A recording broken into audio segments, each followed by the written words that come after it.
the stars collide. She breathed my soul.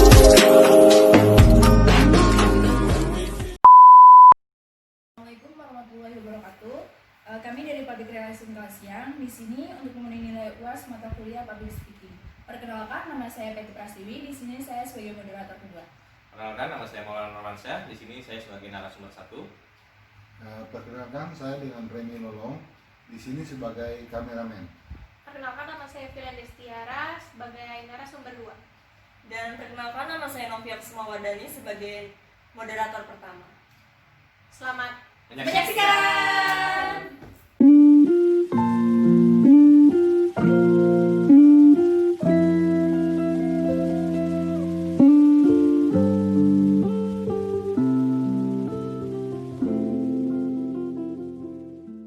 Selamat siang. Assalamualaikum warahmatullahi wabarakatuh.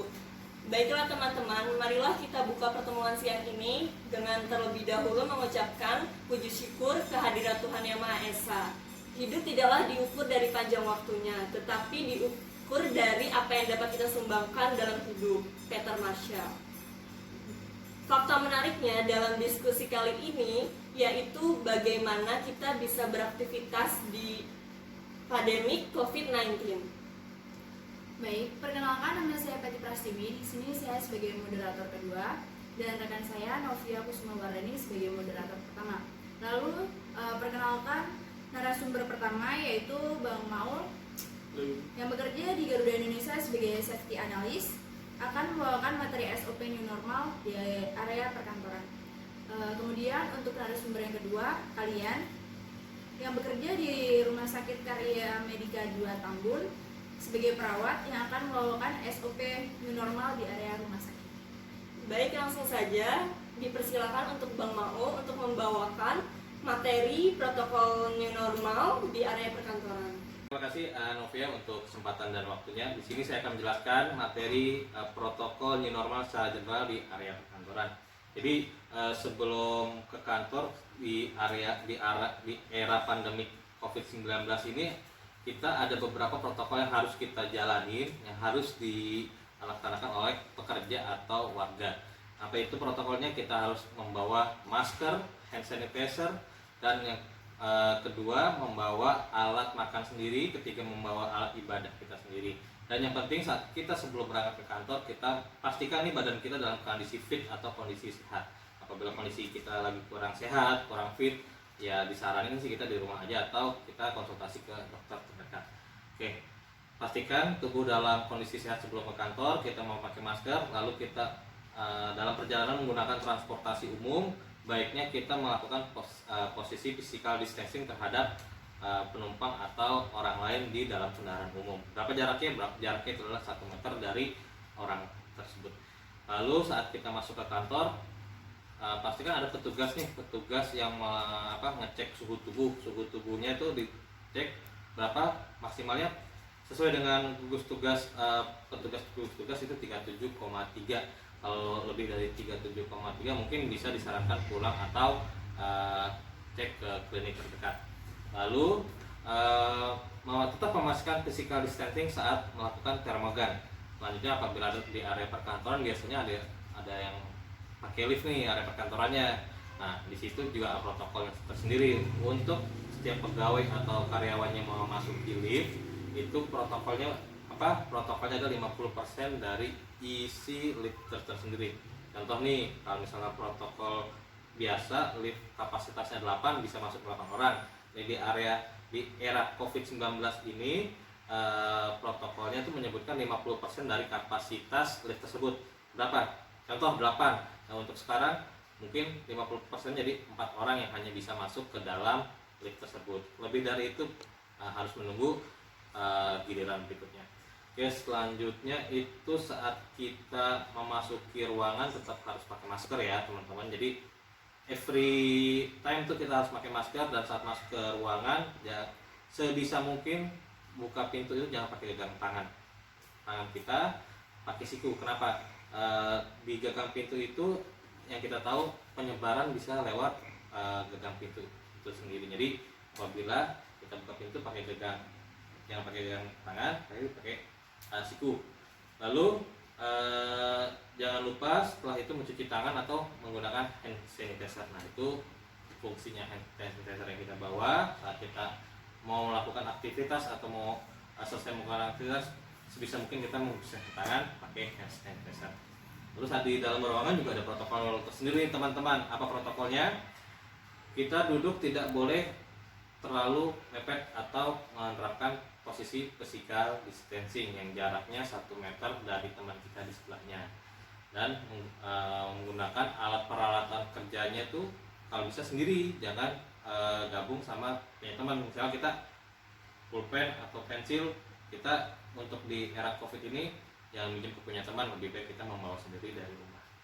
Lalu pas saat yang istirahat, pastikan kita tuh makan pakai alat makan kita sendiri, jangan punya kantor atau kita berbagi makanan sama teman. Boleh sih bagi makan, cuma untuk saat ini kalau bisa jangan dulu untuk mencegah penularan COVID-19. Oke. Lalu saat kita istirahat isoma, kan kita kalau yang muslim sholat nih di masjid atau di musola terdekat, sebisa mungkin kita memakai alat ibadah kita sendiri kayak sejadah, atau untuk yang perempuan mungkin kena memakai punya bawa sendiri dari rumah. Kenapa? Kita untuk mencegah penularan. Kita nggak tahu nih kalau misalnya punya umum, nggak tahu itu steril atau tidak kan. Lebih baik kita mencegah daripada kita mengobati. Yes, terus selanjutnya saat pulang kantor, saat bubaran nih, biasanya kan nih kita membersihkan meja area kerja kita tuh, pastikan kondisi meja kita ini bersih, tidak ada sampah berserakan, tidak ada alat-alat kantor yang tidak pada tempatnya. Usahakan badan bersih. Kalau ada disinfektan lebih bagus lagi untuk kita lap meja kita pakai disinfektan. Nah, kita keluar kantor, protokol juga sama, tidak pakai tangan, telapak tangan, tapi memakai siku untuk membuka pintu. Dan biasanya kalau cewek-cewek kalau pulang nih ya, kan pada ngerumpi mau drakor. Kalau bisa jangan dulu sekarang, langsung pulang aja. Takutnya nanti suruh bubar sama satpam. Diskarisannya mana nih? Lalu saat kita meninggalkan kantor, protokol kurang lebih seperti itu, tidak menyentuh gagang pintu saat keluar ruangan, dan jangan lupa pakai masker dan cuci tangan di wastafel atau menggunakan hand sanitizer yang sudah kita siapkan. Ya, kurang lebih seperti itu teman-teman protokol secara general di area perkantoran. Ya, terima kasih. Baik, terima kasih Bang Mao atas materi yang disampaikan. Selanjutnya kita lanjut ke narasumber yang kedua, yaitu kalian yang akan menjelaskan tentang SOP new normal di area rumah sakit. Kalian dipersilakan. Oke, terima kasih Peti sebelumnya. Di sini saya Filian akan menjelaskan protokol new normal di area rumah sakit. Seperti yang sudah diketahui tadi, bahwa Bang Mau sudah menjelaskan sudah detail banget apa-apa saja sih protokol yang sudah berjalan sampai saat ini. Sebelum pasien atau pendamping pasien masuk ke area rumah sakit, tentunya rumah sakit sudah dibekali dengan desinfektan untuk menyemprotkan kendaraan dari pasien-pasien tersebut. Selanjutnya pasien diarahkan untuk mencuci tangan terlebih dahulu ke tempat wastafel yang sudah rumah sakit sediakan.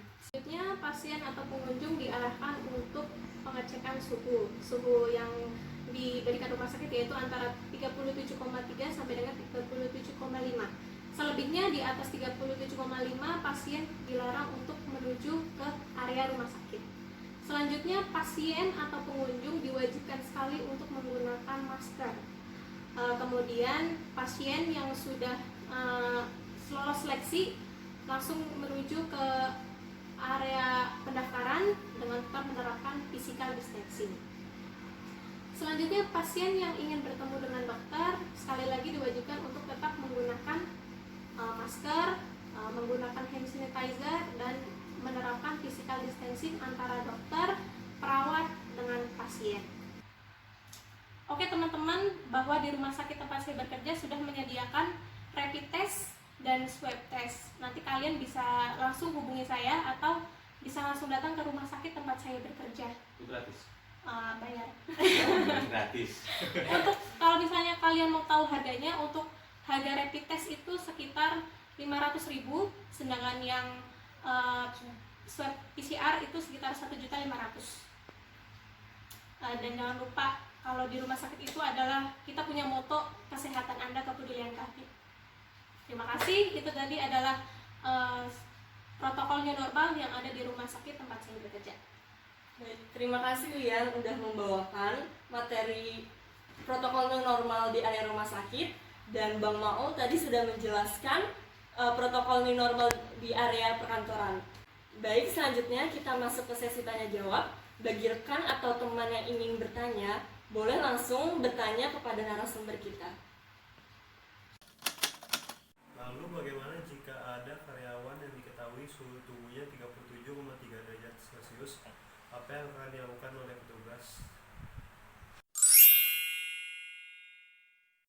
Oke, terima kasih Mas Kevin untuk pertanyaannya. Tadi disebutkan bagaimana kalau ada karyawan yang suhu tubuhnya di atas 37,3 bisa masuk atau tidak. Di sini jawabannya tidak bisa. Kenapa? Karena peraturan yang diterapkan oleh kantor sesuai dengan gugus tugas itu 37,3 derajat Celcius. Apabila lebih dari 37,3 derajat Celcius, itu karyawan disarankan untuk pulang atau ke rumah sakit atau ke klinik yang telah dituju oleh kantor, dan perusahaan pun atau kantor pun memonitor nih keadaan karyawan tersebut, hasilnya gimana, apakah karyawan itu suspek atau hanya sakit biasa. Kita pasti ada tim khusus untuk memantau karyawan tersebut. Apabila karyawan tersebut terjangkit suspek COVID-19, mungkin ada protokol lagi yang akan dijalankan oleh perusahaan tersebut. Kurang lebihnya seperti itu sih. Oke. Di rumah sakit tempat narasumber dalam ini Mbak Filian bekerja, apakah menerima pasien suspek COVID-19? Oke, baik, terima kasih kepada Bapak Remi sudah menanyakan pertanyaan tadi. Bahwa di rumah sakit tempat saya bekerja dari awal mulai bulan Mei lalu kita sudah menerima pasien suspek COVID-19 karena rumah sakit kami sudah melengkapi semua alat-alat untuk memeriksa pasien COVID-19 tersebut. Terima kasih. Demikianlah sesi tanya jawab pada diskusi kali ini. Terima kasih atas partisipasinya. Untuk kesimpulannya, dapat disimpulkan bahwa kenormalan baru ini dilakukan upaya memulihkan perekonomian yang sempat tersendat, tapi beriringan dengan upaya pencegahan penularan COVID-19. Demikianlah acara diskusi singkat ini kami sampaikan tentang bagaimana SOP new normal di area perkantoran dan area rumah sakit. Baik menyalakan sebatang lilin daripada terus mencaci dalam kegelapan. Bambang Entakmadi. Jadi maksud dari kutipan ini adalah di area COVID-19 ini lebih baik kita mencegah daripada kita terkena COVID-19 dengan menjalankan protokol kesehatan. Ayo teman-teman, setelah diskusi ini mari kita lebih waspada terhadap pandemi COVID-19 yang terjadi saat ini dan menjaga kesehatan serta melakukan protokol kesehatan untuk pencegahan penularan COVID-19 agar kita bisa beraktivitas kembali untuk keluarga kita. Terima kasih. Wassalamualaikum warahmatullahi wabarakatuh.